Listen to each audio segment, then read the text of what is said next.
রব্বুল আলামিনের দরবারে জানাই লাখো কোটি শুকরিয়া যে রব্বুল আলামিন আমাদেরকে এমন একটা ফিতনা ফাসাদের জামানায় এমন একটা সময় দ্বীনি একটা মজলিসে আসবার এবং দ্বীনি কথা বলবার কিছু কথা শুনবার দ্বীনি গুরুত্বপূর্ণ আলোচনা নসিহতমূলক কথাগুলো আমাদের কানে প্রবেশ করবার মতো একটা পরিবেশ আল্লাহ রাব্বুল আলামিন তৈরি করে দিয়েছেন।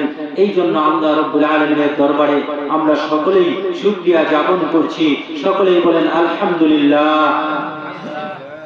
সেই সাথে দরুদ পড়ি, সালাম পাঠাই বিশ্ব মানবতার কান্ডারি, বিশ্ব মানবতার মুক্তির দিশারি, আশিক নবী, মাসুক নবী, সরদার নবী, দু জাহানের বাদশা নবী রাসূল আকরাম সাল্লাল্লাহু আলাইহি ওয়াসাল্লামের দরবারে। সাল্লাল্লাহু আলাইহি ওয়াসাল্লাম রাসূলের রওজা মুবারকে জানাই লাখো সালাম, রাসূলের রওজা মুবারকে জানাই লাখো সালাম। বাংলার প্রান্ত হতে রাসূল তোমায় দিল সপিলাম, বাংলার প্রান্ত হতে রাসূল তোমায় দিল সপিলাম।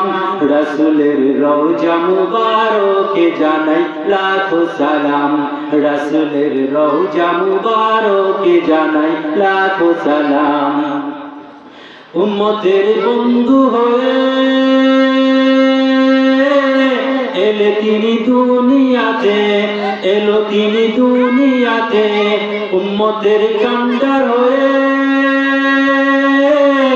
তড়াতে কোন সিরাতে, তড়াতে কোন সিরাতে। কালেমার নাই করে পার করিও তোমার সাথে, কালেমার নাই করে পার করিও তোমার সাথে। আসরে দেখা দিও কামলেওয়ালা তোমার সাথে। রাসূলের রওজা মুবারকে জানাই লাখো সালাম। বাংলার প্রান্ত হতে রাসূল তোমায় দিল সপিলাম, বাংলার প্রান্ত হতে রাসূল তোমায় দিল সপিলাম। রাসূলের রওজা মুবারকে জানাই লাখো সালাম। ঠিক না? রাসূলের রওজা মুবারকে আমরা লাখো সালাম জানাই। সম্মানিত মুহতারাম হাজিরিন, টিকুরিয়া নুরুল হুদা কওমি মহিলা মাদ্রাসা হালুয়াঘাট ময়মনসিংহ এর উদ্যোগে তৃতীয় ইসলামী বার্ষিক মহাসম্মেলন। সভাপতি আমার উস্তাদ হযরত মাওলানা পীরে কামেল হযরত মাওলানা আল্লামা নূর হুসাইন সাহেব দামাত বারাকাতুহুল আলিয়া মুদ্দাতিল্লুহুল আলিয়া। আল্লাহ রাব্বুল আলামিন তাকে হায়াতে তয়্যিবা দান করুন। সহসভাপতি এবং সম্মানিত ওয়াইজেনে কেরাম যারা এখানে আসবেন আলোচনা করবেন সকলকে জানাই আমার পক্ষ থেকে আন্তরিক শুভেচ্ছা এবং মোবারকবাদ। সম্মানিত মুহতারাম হাজিরিন, দুই চারটা গুরুত্বপূর্ণ কথা বলে আমি আমার আলোচনা শেষ করব। তবে কথাগুলো আপনারা সবাই দিলের কান দিয়ে শুনবেন এবং আমলের নিয়তে শুনবেন, যেন আমি নিজেও আমল করতে পারি, আপনারাও যেন আমল করতে পারেন। সম্মানিত মুহতারাম হাজিরিন, এমন একটা সময় আমরা এই দ্বীনি মজলিসে আগমন করেছি যেই সময়টা এই ফিলিস্তিনের জমিনে মুসলমানদের উপর অত্যাচার চলতেছে, ফিলিস্তিনি মুসলমানদেরকে হত্যা করে ফেলতেছে, ফিলিস্তিনি পুরুষদেরকে হত্যা করে ফেলতেছে, ফিলিস্তিনি নারীদের উপর নির্যাতন চলতেছে, ফিলিস্তিনি শিশুদেরকে ছোট্ট ছোট্ট শিশু বাচ্চাগুলো যাদের হাসি দেখলে অন্তরের ভিতরে কান্না চলে আসে, এমন শিশুদেরকে ওই ফিলিস্তিনের জমিনে ইসরায়েলি আগ্রাসন সৈন্যরা, ইসরায়েলি কাফের মুশরিকরা হত্যা করতেছে। এমন একটা সময় আমরা এই মজলিসের ভিতরে আগমন করেছি। দেখেন, এই সময়ে আমরা যদি ঘরের ভিতরে বা মজলিসের ভিতরে এখনো যদি আমরা ঘুমিয়ে থাকি, এই ঘুমিয়ে থাকার সময় কিন্তু এখন আর নাই। আছে? এখন আর সেই ঘুমিয়ে থাকার সময় নাই। বিশ্বের প্রত্যেকটা জায়গায় প্রত্যেকটা অঞ্চলে আজকে মুসলমানদের উপরে অত্যাচার চলতেছে। আজ বিশ্বের চারিদিকে মুমিন মরছে ঢুকে, একটু কি দিলে দয়া হয় না? ওরে কাপুরুষ ঘরে বসে বাবুচ হিসেবে বসে এখনো তো সময় হলো না। আজ বিশ্বের চারিদিকে মুমিন মরছে ঢুকে, একটু কি দিলে দয়া হয় না? ওরে কাপুরুষ ঘরে বসে বাবুচ হিসেবে বসে এখনো তো সময় হলো না। মুমিনরা হয়ে যাবে মাজলুম, গাজওয়ায়ে হিন্দ ভাঙাবে ঘুম। পদে পদে নামবে মুসিবত, চারিদিকে পড়বে পাপের ধুম। মূর্খরা গড়বে সমাজ, উঠে যাবে এলেম ও রাজ। আসছে কিয়ামত, রুখতে মুসিবত, হাসছে আজান বেলাল। আসবে এই মহাকাল, রুখতে হবে এই দাজ্জাল। সবাই আসবে এই মহাকাল, রুখতে হবে এই দাজ্জাল। আসবে এই মহাকাল, রুখতে হবে এই দাজ্জাল। যার এক হাতে থাকবে জান্নাত, এক হাতে থাকবে জাহান্নাম। মানুষকে বলবে ডেকে ডেকে, আমি তো তোমাদের খোদা মহান। এক হাতে থাকবে জান্নাত, এক হাতে থাকবে জাহান্নাম। মানুষকে বলবে ডেকে ডেকে, আমি তো তোমাদের খোদা মহান। যার দিলে থাকবে ঈমান, হবে না তো সে বেঈমান। মুমিন বলবে ডেকে ঈমান নিয়ে বুকে, নিশ্চিত তুই দাজ্জাল। আসবে এই মহাকাল, রুখতে হবে এই দাজ্জাল। আসবে এই মহাকাল, রুখতে হবে এই দাজ্জাল। ঠিক কিনা? আজকে ফিলিস্তিনের মাটিতে মুসলমানদের উপরে অত্যাচার চলতেছে। পৃথিবীর জমিনে 200 কোটি মুসলমান রয়েছে, 55টি রাষ্ট্র রয়েছে মুসলিম রাষ্ট্র। এই 200 কোটি মুসলমান এবং 55টি রাষ্ট্র যদি ঐক্যবদ্ধ হয়ে যায় আর ওই ফিলিস্তিনের জমিনে ফিলিস্তিনের মুসলমানদের পাশে দাঁড়ায়, তাহলে ওই আমেরিকা কেন, পশ্চিমা বিশ্ব, পাশ্চাত্য দেশগুলো কেন, তাদের চাইতেও বড় কোনো পরাশক্তি যদি আগমন করে, তাদের চাইতেও যদি বড় কোনো পরাশক্তি আগমন করে, তবুও মুসলমানদের সাথে মুসলমানদের উপর দিয়ে টপকিয়ে গিয়ে তারা বাইতুল মুকাদ্দাস মসজিদুল আকসার ভিতরে প্রতিনিধিত্ব কায়েম করতে পারবে না। ঠিক না? পারবে? কখনোই পারবে না। এই জন্য বলি, প্রত্যেকটা মুসলিম দেশ থেকে বাংলাদেশ আমাদের জমিন, পাকিস্তান আমাদের জমিন, ভারত আমাদের জমিন, ফিলিস্তিন আমাদের জমিন, ওই মিশর আমাদের জমিন, ওই তুরস্ক আমাদের জমিন, সৌদি আরব আমাদের জমিন, মদিনা শরীফ আমাদের জমিন, মক্কা আমাদের জমিন। সমস্ত ভূমিগুলো মুসলমানদের ভূমি। সমস্ত ভূমি থেকে যদি 55টি রাষ্ট্র থেকে যদি মুসলিম সৈন্যরা ওই ফিলিস্তিনের মাটিতে যায়, জেরুজালেমের ওই সৈন্যদের বিরুদ্ধে, ওই জেরুজালেমের সৈন্যদের বিরুদ্ধে, ইসরায়েলদের বিরুদ্ধে যদি এরা সংগ্রাম করে, জেরুজালেমের মাটি তাহলে ইসরায়েলদের সৈন্যদের মাটি হবে না, কবরস্থানে পরিণত হয়ে যাবে। ঠিক কিনা? কবরস্থানে পরিণত হয়ে যাবে। এই জন্য মুসলমান ভাই এবং বন্ধুগণ, আপনাদেরকে বলতে চাই, এখন ঘরে বসে থাকার সময় নাই। এখন আমাদের সময় এসেছে ঐক্যবদ্ধ হওয়ার। আমাদের সময় এসেছে ইসলামের জন্য, দ্বীনের জন্য, কালেমার জন্য, কোরআনের জন্য, এই পৃথিবীর জমিনে কোরআনের দ্বীন বাস্তবায়িত করবার জন্য, আল্লাহ তাআলার দ্বীন বাস্তবায়িত করবার জন্য। ও মুসলমান, এখনই জাগ্রত হওয়ার সময়। জিহাদের ময়দানে রক্ত দেওয়ার জন্য, জীবন দেওয়ার জন্য, ইসলাম কায়েম করবার জন্য এখনই সময়। কে কে এই দ্বীন এবং ইসলাম আল্লাহ তাআলার জমিনে কায়েম করবার জন্য প্রস্তুত রয়েছেন? আল্লাহ তাআলাকে 2 হাত উঁচু করে দেখান। ইনশাআল্লাহ আমরা আল্লাহ তাআলার জমিনে রক্ত দেব, আল্লাহ তাআলার জমিনে দ্বীন কায়েম করবার জন্য জীবন দেব। ইনশাআল্লাহ জিহাদের ডাক আসলে জিহাদের ময়দানে আমরা অংশগ্রহণ করব। ঠিক কিনা? লড়াইয়ের ওই ময়দানেতে যেতে তোমাকে হবে, প্রয়োজনে সব রক্তটুকু জমিনেই ঢেলে দেবে। লড়াইয়ের ওই ময়দানেতে যেতে তোমাকে হবে, প্রয়োজনে সব রক্তটুকু জমিনেই ঢেলে দেবে। তবুও তোমায় লড়তেই হবে, মানিবে না পরাজয়। তবুও তোমায় লড়তেই হবে, মানিবে না পরাজয়। বিপ্লব মানে জীবন দেয়া বসে থাকা নয়, সে কোনদিন আসবে না তো করো যদি ভয়। আসবে বিজয় রক্ত আর জীবনের বিনিময়, আসবে বিজয় রক্ত আর জীবনের বিনিময়।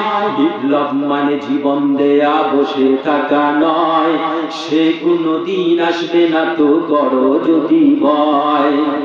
কোথা থেকে কোন বিন্দেশি শকুন আমার দেশে এসে সেবার নামে বসলো জুড়ে মির্জাফরের বেশে। ঠিক না? ঠিক কিনা? কোথা থেকে মির্জাফর দুনিয়ার জমিনে, এই আমাদের বাংলার জমিনে আইসা এই সমিতি আর এনজিওর নামে প্রত্যেকটা ঘরের ভিতরে ঢুইকা সুদ এবং জিনা, ব্যভিচার, অন্যায়, অত্যাচার ঢুকাইয়া দিয়া আমাদের সংসারের ভিতরে একটা দ্বন্দ্ব লাগাইয়া দিতে। আজকে সকালবেলা উঠতেই কিস্তির যন্ত্রণায় স্বামী স্ত্রীর সাথে ঝগড়া, স্ত্রী স্বামীর সাথে ঝগড়া। কোথা থেকে এই হিন্দিসি শকুনগুলো আইসা সমিতির নামে, এনজিওর নামে আমাদের টাকা পয়সাগুলো ধ্বংস করে, লুট করে তারা নিয়ে যাচ্ছে।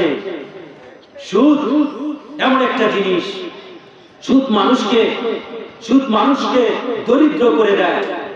আর যাকাত এমন একটা জিনিস, আল্লাহ রাব্বুল আলামিন যাকাত এমন একটা ইবাদতের কথা বলেছেন যে ইবাদত করলে আল্লাহ রাব্বুল আলামিন আমাদের সম্মান, আমাদের পয়সা, টাকা পয়সা বৃদ্ধি করে দেন। ঠিক না? কোথা থেকে কোন বিন্দেশি শকুন আমার দেশে এসে সেবার নামে বসলো জুড়ে মির্জাফরের বেশে। তাদের করতে নাস্তানাবুদ হতে হবে নির্দয়, তাদের করতে নাস্তানাবুদ হতে হবে নির্দয়। বিপ্লব মানে জীবন দেয়া বসে থাকা নয়, সে কোনদিন আসবে না তো করো যদি ভয়। আসবে বিজয় রক্ত আর জীবনের বিনিময়, আসবে বিজয় রক্ত আর জীবনের বিনিময়। বিপ্লব মানে জীবন দেয়া বসে থাকা নয়, সে কোনদিন আসবে না তো করো যদি ভয়। চলবে? চলবে? সম্মানিত মুহতারাম হাজিরিন, আমি কুরআনুল কারীম থেকে একটি আয়াত তেলাওয়াত করেছি। এই আয়াতকে সামনে রেখে কিছু গুরুত্বপূর্ণ কথা আপনাদের সামনে বলবো, যার মাধ্যমে আমরা নিজেরাও উপকৃত হতে পারি এবং পৃথিবীর জন্য এই সমাজটাকে আমরা সুন্দর করতে পারি। কারণ আল্লাহ রাব্বুল আলামিন বলেন, ফাযাক্কির বিল কুরআনি মান ইয়াখাফু ওয়াঈদ। আল্লাহ রাব্বুল আলামিন রাসূল আকরাম সাল্লাল্লাহু আলাইহি ওয়াসাল্লামকে বলেন, ওয়া রাসূল, আপনি যখন মানুষের সামনে উপদেশ প্রদান করবেন তখন আপনি কুরআনুল কারীম থেকে উপদেশ প্রদান করবেন, কুরআনুল কারীম থেকে আপনি নসিহত করবেন, আপনি ওয়াজ করবেন, উপদেশ দিবেন। কুরআনুল কারীম থেকে উপদেশ দিলে সবাই আপনার উপদেশটা সুন্দরভাবে গ্রহণ করবে। মাইকটা মনে একটু সমস্যা হইতেছে, এই জন্য কুরআনুল কারীম থেকে উপদেশ করব। কুরআনুল কারীমের উপদেশ করার পর কারো যদি খারাপ লাগে তবুও আমার কথা আমি বলেই যাব, কারো যদি ভালো লাগে তবুও আমার কথা আমি বলেই যাব। আমার কথা দুনিয়ার মানুষের জন্য নয়, আমার কথা আল্লাহ রাব্বুল আলামিনের জন্য। আমার গান সুর ছন্দ কাহারো লাগে যদি মন্দ, লেগেও যায় যদি দ্বন্দ্ব, তবু আমার গান আমার সুর কখনো হবে না বন্ধ। ঠিক কিনা? আমার গান সুর ছন্দ কাহারো লাগে যদি মন্দ, লেগেও যায় যদি দ্বন্দ্ব, তবু আমার গান আমার সুর কখনো হবে না বন্ধ। আল্লাহ বিনে কারো ভয় আমার দিলে নাহি হয়, জানি সে তো সত্যের জয় হবেই হবে নিশ্চয়। ভুলো না সে কথা যদিও লেগে যায় দ্বন্দ্ব, ভুলো না সে কথা যদিও লেগে যায় দ্বন্দ্ব। আমার গান সুর ছন্দ কাহারো লাগে যদি মন্দ, লেগেও যায় যদি দ্বন্দ্ব, তবু আমার গান আমার সুর কখনো হবে না বন্ধ। ঠিক কিনা? শুধু আপনারা বলবেন হুজুর একটা বসাইলাম শুধু সঙ্গীত গাইতেছে, এই সঙ্গীতগুলো ইসলামের জন্য দ্বীনের জন্য প্রয়োজন রয়েছে, বিপ্লবী সঙ্গীত ইসলামী সঙ্গীত প্রয়োজন রয়েছে এবং কোরআনের কথারও কিন্তু প্রয়োজন রয়েছে। আল্লাহ রাব্বুল আলামিন বলেছেন তুমি কোরআন থেকে বয়ান করো। সাউন্ড কি কমে গেছে? আল্লাহ রাব্বুল আলামিন বলেছেন তুমি কোরআনুল কারীম থেকে বয়ান করো। এই জন্য আমরা কোরআনে কারীম থেকে কিছু কথা বলবো। আল্লাহ রাব্বুল আলামিন কোরআনুল কারীমের ভিতরে একটি আয়াতের ভিতরে বলতেছেন হাল আতা আলাল ইনসানি হাইনুম মিনাদ দাহরি লাম ইয়াকুন শাইআন মাযকুরা। আল্লাহ রাব্বুল আলামিন বলেন ও দুনিয়ার মানুষ শোনো, তোমাদের জীবন থেকে কি এমন একটা সময়, এমন একটা ক্ষণ, এমন একটা মুহূর্ত অতিবাহিত হয়ে যায় নাই যেই সময়টাতে তোমরা দুনিয়ার মানুষ বলার মতো কোনো কিছুই ছিল না। আল্লাহ রাব্বুল আলামিন এই আয়াতটার ভিতরে প্রত্যেকটা মানুষকে একটা প্রশ্ন করলেন। প্রশ্ন কইরা আল্লাহ রাব্বুল আলামিন বলতেছেন ও দুনিয়ার মানুষ শুনে রাখো, তোমাদের জীবন থেকে কি এমন একটা সময়, এমন একটা ক্ষণ, এমন একটা মুহূর্ত অতিবাহিত হয়ে যায় নাই যেই সময়টাতে তুমি বান্দা, তুমি মানুষ বলার মতো কোনো কিছুই ছিল না। আমরা যে এই মজলিসে বসতে পেরেছি, এই দ্বীনি কথা শুনতে পারতেছি, এই জন্য কি আমরা শুকরিয়া জ্ঞাপন করব না আল্লাহ তাআলার দরবারে? সমস্ত মুসলমান আপনাদেরকে বলতেছি আল্লাহ রাব্বুল আলামিন আমাদেরকে চার দিক দিয়ে অসংখ্য অগণিত নিয়ামতের ভান্ডার দিয়ে বেষ্টন করে রেখেছেন, তাই না? বেষ্টন করে রাখছেন না? এই কথা বলেন না কে? আপনারা কথা বলেন নারায়ে তাকবীর, আরো জোরে নারায়ে তাকবীর। দিন ইসলাম, দিন ইসলাম, নারায়ে তাকবীর। ঘুমায়েন না। আল্লাহ রাব্বুল আলামিন আমাদেরকে অসংখ্য অগণিত নিয়ামতের ভান্ডার দিয়ে আমাদের চারপাশ ঘেরাও করে রেখেছেন। এই সমস্ত নিয়ামতের কথা যদি আমরা বলতে যাই, এই নিয়ামতের শুকরিয়া যদি আমরা আদায় করতে যাই, তাহলে আমাদের কিয়ামত এসে যাবে। কিয়ামত পর্যন্ত আমরা নিয়ামতের শুকরিয়া আদায় করব, কিন্তু নিয়ামতের শুকরিয়া আদায় করে আমরা শেষ করতে পারবো না। আমরা যদি কিয়ামত পর্যন্ত আল্লাহ রাব্বুল আলামিনের কদমে সিজদায় পড়ে যাই শুকরিয়া আদায় করবার জন্য, তবুও শুকরিয়া আদায় করে শেষ করতে পারবো না। এর ভিতরে কয়েকটা শুকরিয়ার কথা, কয়েকটা নিয়ামতের কথা আপনাদের সামনে আমি বলবো এই আয়াত থেকে। আল্লাহ রাব্বুল আলামিন বলেন, আর কোরআনে কারীমের আলোচনা এটা তো বিশাল আলোচনা। এখানে আমার উস্তাদরা বসে আছেন, আমি কথা বলতেছি, আমার তো ভয় হচ্ছে কথা বলতে, গলা তো এর জন্যই কাঁপতেছে। গলা কাঁপতেছে কেন? আমার উস্তাদরা আমার কথা শুনতেছে, আমি কোথায় ভুল করি, মানে ভয়কর কাজ করতেছে। এইখানে কথা বলতে যাচ্ছি, দেখেন কোরআনের মাহফিল আর ইসলামের এই কোরআনের কথা, এটা কিন্তু বিশাল কথা, এটা কিন্তু শেষ করার মতো নয়, তাফসীর শেষ করার মতো নয়। আল্লাহ রাব্বুল আলামিন এর জন্যই কিন্তু কোরআনুল কারীমের ভিতরে বলতেছেন قُلْ لَوْ كَانَ الْبَحْرُ مِدَادًا لِكَلِمَاتِ رَبِّي لَنَفِدَ الْبَحْرُ قَبْلَ أَن تَنفَدَ كَلِمَاتُ رَبِّي قُلْ لَوْ كَانَ الْبَحْرُ مِدَادًا لِكَلِمَاتِ رَبِّي لَنَفِدَ الْبَحْرُ قَبْلَ أَن تَنفَدَ كَلِمَاتُ رَبِّي وَلَوْ جِئْنَا بِمِثْلِهِ مَدَدًا। আল্লাহ রাব্বুল আলামিন বলেন, এই পৃথিবীর জমিনে যতগুলো সমুদ্র রয়েছে, সমস্ত সমুদ্রের পানিগুলো যদি কালি হয়ে যায়, আর সেই কালি দ্বারা যদি আপনার রবের কালামের ব্যাখ্যা লেখা শুরু হয়, লিখতে লিখতে লিখতে লিখতে সমস্ত সমুদ্রের পানিগুলো কালিগুলো ফুরিয়ে যাবে। তদ্রূপ যদি আবার সমুদ্র নিয়ে আসা হয়, আবার যদি আপনার রবের কালামের ব্যাখ্যা লেখা শুরু হয়, লিখতে লিখতে লিখতে লিখতে সমস্ত সমুদ্রের পানিগুলো, সমস্ত সমুদ্রের কালিগুলো ফুরিয়ে যাবে, তবুও আপনার রবের কালামের ব্যাখ্যা লেখে কখনোই শেষ করা যাবে না, কখনোই শেষ করা যাবে না। তাহলে এই কোরআনের তাফসীর করে কখনোই শেষ করতে পারবো না। আমি তো তাফসীর করতে পারি না, তারপরেও এটা কখনোই শেষ করা যাবে না। আমি আলোচনার শুরুতে একটা আয়াত তেলাওয়াত করেছি। এই আয়াতের ভিতরে আল্লাহ রাব্বুল আলামিন বলতেছেন, হাল আতা আলাল ইনসানি হাইয়ুম মিনাদ দাহরি লাম ইয়াকুন শাইআম মাযকুরা। ও দুনিয়ার মানুষ, তোমাদের জীবন থেকে কি এমন একটা সময়, এমন একটা ক্ষণ, এমন একটা মুহূর্ত অতিবাহিত হয়ে যায় নাই যেই সময়টাতে তুমি বান্দা বলার মতো কোনো কিছুই ছিল না? হয়েছে? এমন একটা সময় যায় না? আপনারা কি জানেন না? এমন একটা সময় যায় নাই? এমন একটা সময় অতিবাহিত হয় নাই? হয়েছে।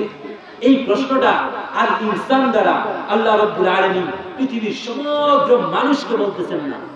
আল্লাহ রাব্বুল আলামিন আদম আলাইহিস সালাতু ওয়াস সালামকে বলতেছেন, হাল আতা আলাল ইনসান, আলাল ইনসান, আল ইনসান দ্বারা আল্লাহ রাব্বুল আলামিন শুধুমাত্র আদম আলাইহিস সালামকে বলতেছেন, ও আদম, তোমার জীবন থেকে এমন একটা সময় অতিবাহিত হয়ে যায় নাই কি যেই সময়টা আসমান সৃষ্টি হয়েছিল, জমিন সৃষ্টি হয়েছিল, আসমান সৃষ্টি হয়েছিল, জমিন সৃষ্টি হয়েছিল, মাখলুকাতের মধ্যে জিন সৃষ্টি হয়েছিল, ফেরেশতা সৃষ্টি হয়েছিল, এবং কি পৃথিবীর জমিনে এই যে গাছপালা তরুলতা অনেক কিছুই সৃষ্টি হয়েছিল, পানি বাতাস আগুন অনেক কিছুই সৃষ্টি হয়েছিল। কিন্তু আদম, তুমি কখনো সৃষ্টি হও নাই।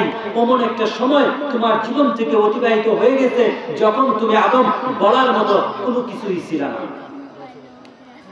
যখন আদম কোনো কিছুই ছিল না, যখন তুমি আদম কোনো কিছুই ছিল না।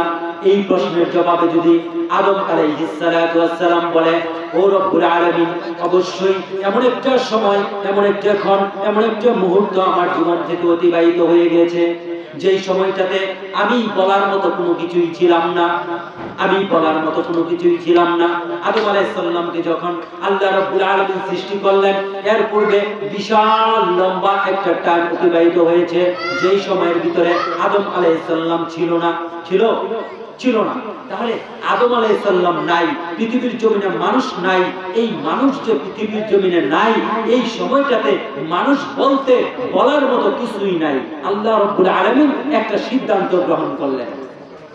আল্লাহ রাব্বুল আলামিন কি গ্রহণ করলেন? সিদ্ধান্ত গ্রহণ করলেন যে আমি একটা কিছু বস্তু অর্থাৎ মানুষ তৈরি করব, মানুষ বানাবো। আমি কি করব? মানুষ বানাবো। যখন আদম আলাইহিস সালামকে আল্লাহ তাআলা একটা সৃষ্টির চিন্তা ভাবনা করলো, দেখেন মুসলমান ভাই বন্ধুগণ, আমরা কোনো কিছুই ছিলাম না। আল্লাহ রাব্বুল আলামিন আমাদেরকে অনস্তিত্বহীন থেকে অস্তিত্বের মাঝে আনলেন।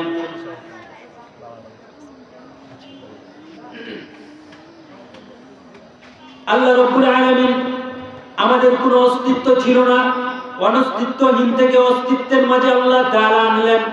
আনার কারণে যদি আল্লাহ তাআলাকে আমরা কিয়ামত পর্যন্ত শুকরিয়া আদায় করি, রব্বুল আলামিন, আমরা তো বলার মতো কোনো কিছুই ছিলাম না। আপনি আমাদেরকে অনস্তিত্বহীন থেকে অস্তিত্বের মাঝে নিয়ে এসেছেন। এই জন্য আপনার দরবারে, আপনার কদমে সিজদায় পড়ে যাই, কিয়ামত পর্যন্ত সিজদা করি। সিজদা করে থাকলেও আমরা আল্লাহ তাআলা শুকরিয়া আদায় করতে পারবো না। দুই নাম্বার বিষয়, আল্লাহ রাব্বুল আলামিন আমাদেরকে অনস্তিত্বহীন থেকে অস্তিত্বের মাঝে আনলেন। সময় সংক্ষিপ্ত। আল্লাহ রাব্বুল আলামিন অনস্তিত্বহীন থেকে অস্তিত্বের মাঝে আনলেন। আনার পরে আল্লাহ রাব্বুল আলামিন আমাদেরকে কুকুর বানান নাই, গরু বানান নাই, ছাগল বানান নাই, বেড়া বানান নাই, উট বানান নাই, দম্বা বানান নাই, ইঁদুর বিড়াল টিকটিকি চারপোকা বানান নাই। সম্পূর্ণ মানুষ বানাইছেন আল্লাহ রাব্বুল আলামিন। এই সমস্ত জিনিস বানাইলে আমাদেরকে বানাইতে পারতেন, কিন্তু আল্লাহ রাব্বুল আলামিন এই সমস্ত কাজগুলো আল্লাহ তাআলা করেন নাই। চিন্তা করে দেখেন, একটা মানুষের মাথার ভিতরে কিন্তু এক ধরনের পোকা হয়, যার নাম হইল উকুন। এই উকুনটা যদি আল্লাহ রাব্বুল আলামিন আপনাকে এবং আমাকে বানাইতো, বানানোর পরে যদি মানুষের মাথার ভিতরে দিত, দেওয়ার পরে যদি বিকাল বেলা একজন মানুষ আরেকজনকে বলতো আমার মাথার ভিতরে উকুন হইছে, ও ভাই, ও বন্ধু, তুমি আমার উকুনটা দেখা দাও। এই কথা বলার পরে তিনি উকুনটাকে ধরতো, উকুনটাকে ধরার পরে দুই আঙ্গুলের ভিতরে রাখতো, রাখার পরে প্রকাশ করে ফুটায় দিত। আপনার প্রতিবাদ করার কোনো যোগ্যতা ছিল না। আপনি আল্লাহ তাআলাকে বলতে পারতেন না, আল্লাহ রাব্বুল আলামিন কেন আমাকে উকুন বানাইলা? আল্লাহ রাব্বুল আলামিন চাইলে আমাদেরকে মানুষ না বানাইয়া আমাদেরকে উকুন বানাইতে পারতো, কিন্তু আল্লাহ রাব্বুল আলামিন তা করেন নাই। আল্লাহ রাব্বুল আলামিন শ্রেষ্ঠ মাখলুক মানুষ হিসেবে আমাদেরকে কবুল করেছেন। এই জন্য বলি, অস্তিত্বহীন থেকে আল্লাহ তাআলা অস্তিত্বের মাঝে আনলেন। অস্তিত্বের মাঝে আনার পরে আল্লাহ রাব্বুল আলামিন ইঁদুর, বিড়াল, কুকুর, ছাগল, দুম্বা এই সমস্ত কিছু না বানাইয়া আল্লাহ রাব্বুল আলামিন আমাদেরকে মানুষ বানাইলেন। এই জন্য যদি আমরা কিয়ামত পর্যন্ত আল্লাহ তাআলার দরবারে সিজদায় পড়ে যাই, আমরা যদি সিজদা করতে থাকি, শুকরিয়ার সিজদা করতে থাকি, আমরা শুকরিয়া আদায় করে শেষ করতে পারবো না? পারবো? কখনোই শেষ করতে পারবো না। এই জিনিসটা আল্লাহ রাব্বুল আলামিন আল্লাহ তাআলার ইচ্ছা আমাদেরকে দান করেছেন। 3 নাম্বার বিষয়, আমার কথা কিন্তু সংক্ষিপ্ত শেষ হয়ে আসছে, লম্বা কথা, সময় সংক্ষিপ্ত। 3 নাম্বার বিষয়, আল্লাহ রাব্বুল আলামিন অস্তিত্বহীন থেকে অস্তিত্বের মাঝে আনলেন। আনার পরে আল্লাহ রাব্বুল আলামিন মানুষ হিসেবে কবুল করলেন। কবুল করার পরে আল্লাহ রাব্বুল আলামিন এমন একজন নবীর ঘরে আমাদেরকে, এমন একজন নবীর উম্মত করে আমাদেরকে আল্লাহ তাআলা প্রেরণ করলেন। পৃথিবীতে লক্ষাধিক পয়গম্বর আগমন করেছেন। পয়গম্বর, আখিরি জামানার পয়গম্বর, সমস্ত আম্বিয়া কেরামের সর্দার, যিনি আকায়ে নামদার, তাজদারে মদিনা, সরদার দু আলম, রাসূল আকরাম সাল্লাল্লাহু আলাইহি ওয়াসাল্লাম, এমন একজন নবী যিনি, যার ব্যাপারে আল্লাহ রাব্বুল আলামিন বলেন আলহামদুলিল্লাহি রাব্বিল আলামিন, আমি হইলাম গোটা সৃষ্টি জগতের রব। ওয়া মা আরসালনাকা ইল্লা রাহমাতাল লিল আলামিন, আর আমি যে নবীকে প্রেরণ করলাম তিনি গোটা সৃষ্টি জগতের জন্য রহমত।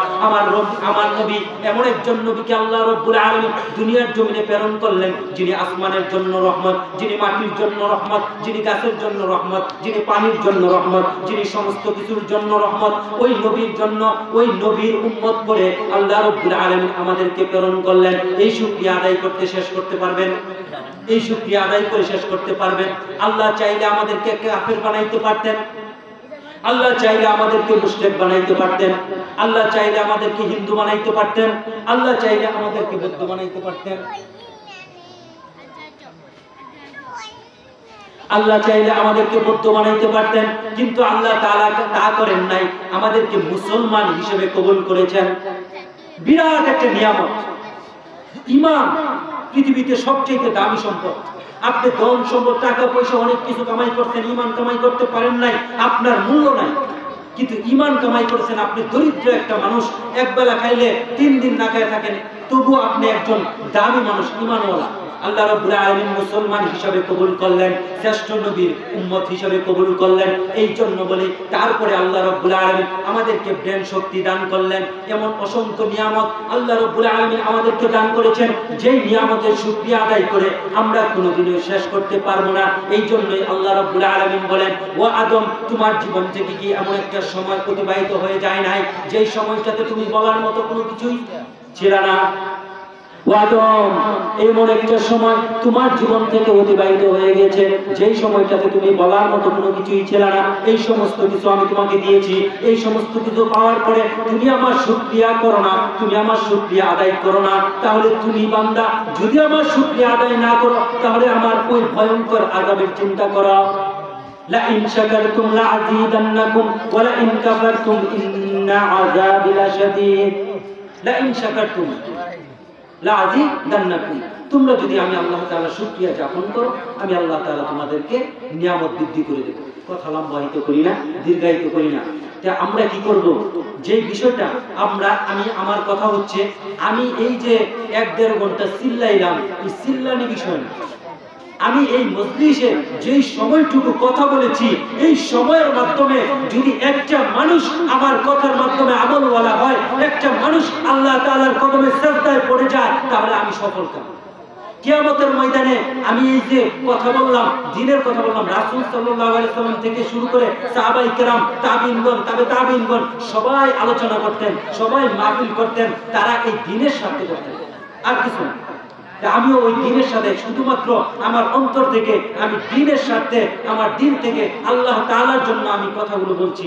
আপনারাও মানবেন, আমার জন্য দোয়া করবেন, আমি যেন এই আমলগুলো করতে পারি এবং আল্লাহ তাআলার শুকরিয়া আদায় করতে পারি। এই তৌফিক যেন আল্লাহ তাআলা আমাকে দান করেন, এবং কি এই মজলিস থেকে একজন মানুষও যদি আমলওয়ালা হয়, তার বিনিময়ে যেন আল্লাহ রাব্বুল আলামিন পরকালের জমিনে আমাকে জান্নাতুল ফেরদাউস দান করেন। আমিন। যে কথাগুলো বলছি, এই কথার ভিতরে যদি ভুল ত্রুটি হয়ে থাকে, তাহলে সবাই আমাকে ক্ষমা করে দিবেন, ক্ষমার দৃষ্টিতে দেখবেন। এবং আপনারা সবাই সর্বশেষ একটা মেসেজ দিয়ে যাই, সবাই বেশি বেশি বেশি বেশি বেশি থেকে বেশি আল্লাহ রাসূল সাল্লাল্লাহু আলাইহি ওয়াসাল্লামের শানে দুরূদ পড়বেন। এই একটা আমল করুন সবাই। আল্লাহ রাসূল সাল্লাল্লাহু আলাইহি ওয়াসাল্লামের সামনে দুরূদ পড়বেন, সবাই বলেন সাল্লাল্লাহু আলাইহি ওয়াসাল্লাম। সবাই আমাদের জন্য দোয়া করবেন। এই কথা বলে আমি আমার আলোচনা শেষ করছি। ওয়া আখিরি দাওয়ানা আলহামদুলিল্লাহি রাব্বিল আলামিন।